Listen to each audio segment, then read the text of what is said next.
शालेय गणवेशाच्या बाबतीमध्ये तर चांगली क्वालिटी बघा,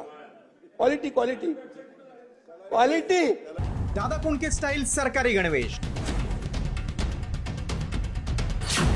गोरगरीब विद्यार्थ्यांची थट्टा। शालेय विद्यार्थ्यांसोबत शिक्षण विभागाने चेष्टा चालवली की काय असं चित्र आहे। सरकारकडून देण्यात येणाऱ्या गणवेशाची अवस्था पाहून कोणाच्याही तळपायाची आग मस्तकात जाईल।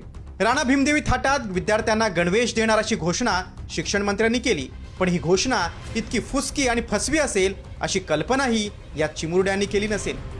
एकतर वेळेत गणवेश मिळाले नाहीत, जे मिळाले ते सुद्धा धड मापाचे नाहीत। छत्रपती संभाजीनगरसह अनेक ठिकाणी तर ठिगळ लावलेले सैल निकृष्ट दर्जाचे गणवेश आहेत। आपल्यात अर्धशैक्षणिक वर्ष संपल्यानंतर विद्यार्थ्यांना गणवेश मिळाले खरे, पण दादा कोंडकेंच्या वेशभूषेलाही लाजवेल असे हे गणवेश असल्यानं पालकांनीही संताप व्यक्त केला।